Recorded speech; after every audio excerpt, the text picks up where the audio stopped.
You know what I'm saying? So it was kind of unique. And so I'm saying to myself, like, man, this is it. But you know what?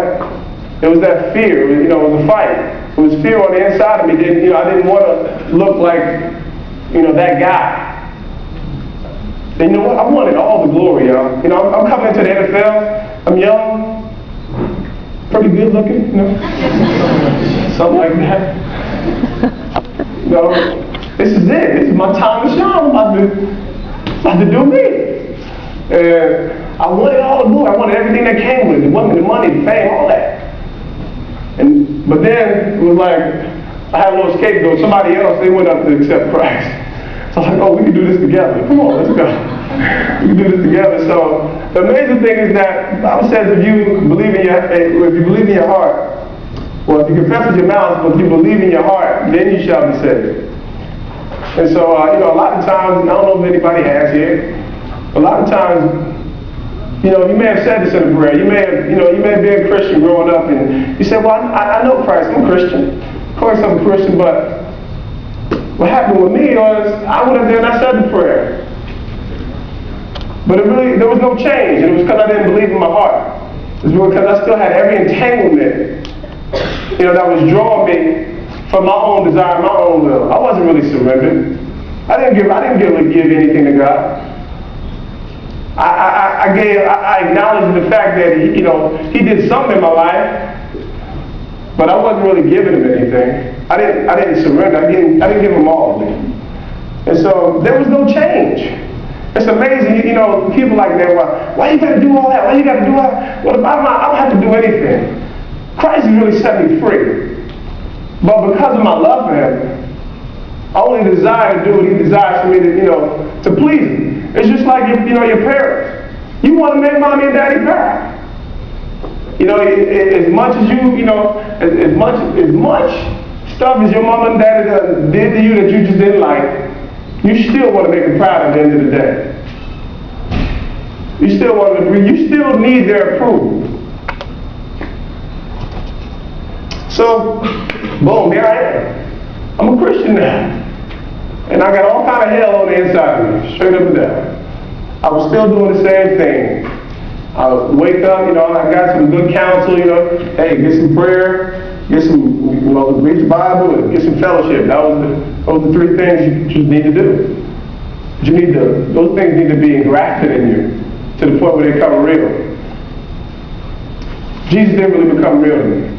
So, it was kind of interesting. I would go to the chapel. A teammate of mine who had fellowships.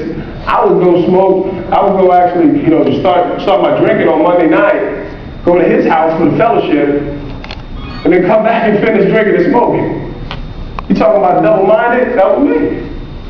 It's double-minded. The Bible says a double-minded man is unstable in all his ways. You have no inheritance. I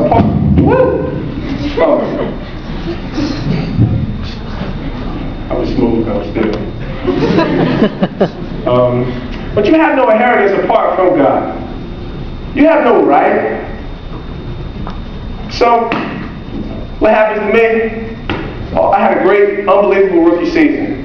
Now, I got a chance to play. I don't even know if another rookie receiver has had a 100-yard game, other than myself in recent years. Came off the bench against Philly and had 106 yards, and 5 catches for 106 yards and a half. And so God prospered me on the field. I was special teams rookie of the year, all this other good stuff, all these little accolades that nobody cared about. And, I was a man. Shoot, I'm feeling good. But you know what? Throughout that time, it was crazy because it seemed like when I made that confession, all hell broke loose. And I'm talking about internally. Like my character was beginning to be shown. The Bible says darkness will eventually be brought to light. And so I was coming late. I used to never have no problems. I would drink until I couldn't drink no more. Just wake up and then end up waking up at 6 o'clock in the morning, be ready to go for college, winter workouts and all that stuff. But now, I couldn't be on time for work. I was getting, when it cost me money. Boy, you forget, y'all can be late to work and, you just get a little smack on the butt. That's $5,500 coming out of my check if I'm late for work. Yeah, y'all don't want that part of the NFL. Like, I'm cool, you can have that. But yeah, that's $5,500, so I had a bunch of fines. And at the end of the year, I kind of caught a deal, but I had about $10,000 in fines. So, you know me, I'm straight Essex County, you know. I went to Montclair, hey, all my people's in from Newark and East Orange. What I do? I'm smoking the best bud, I might as well sell it. Might as well sell it. So that's what I started doing. I got my homies, we got some bud, we started selling purple haze. So, yeah, you saw me looking, woo, my God. You leave that foolishness alone. But anyway, that's what we were doing. You know, and hey, at least it was, at least I was smoking for free now. Makes sense, right? It's amazing how foolish your mind will be, how foolish a carnal mind is. Has no real purpose, has no direction. And so eventually I get arrested with half a pound of marijuana. And that was kind of where the rubber met the road for me.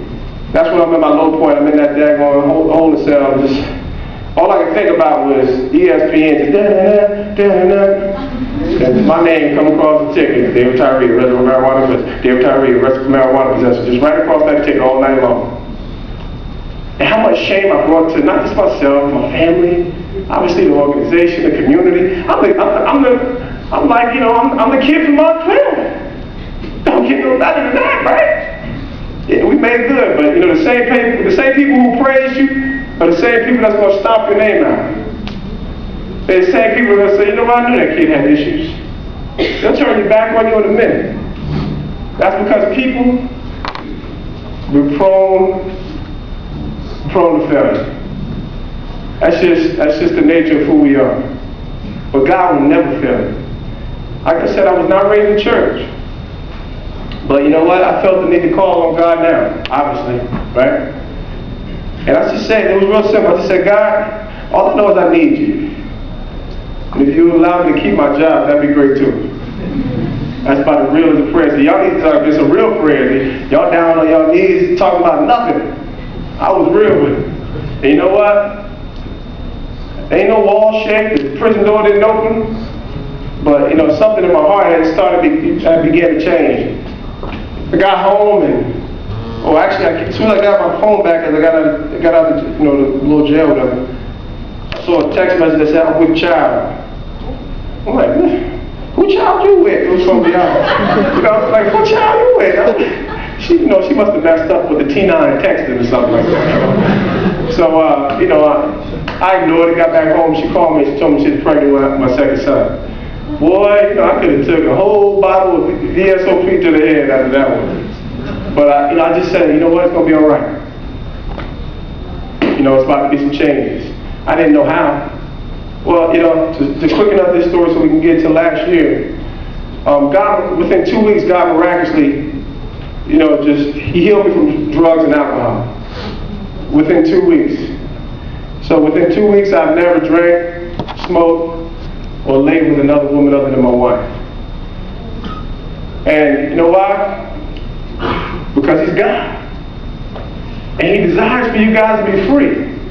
He don't want you bound up. And you know what? He was showing me that He was God. So within that 2 weeks, I went to a church that I used to attend to this day. But I was sitting in the chair, and I'm just like, okay, this is the right place to start. I'm back in church. I wasn't expecting that, just like, okay, this is where you start. I said, God, and I'm here. I did my part, so I'm in back, and they just singing this good. She's singing, worshiping to the Lord, just to get it, doing her thing. And I'm just looking at her face. She got so much joy in her face. I'm like, I'm 24 years old, in the NFL. 80% of dudes, in my age bracket, would trade with me in a heartbeat. But I don't got what she got. I don't got the peace that she had. I don't have the joy that she had. And I just began to weep. I left in that seat for about 20 minutes. No lie. About 20 minutes before I came up from that sobbing. And, literally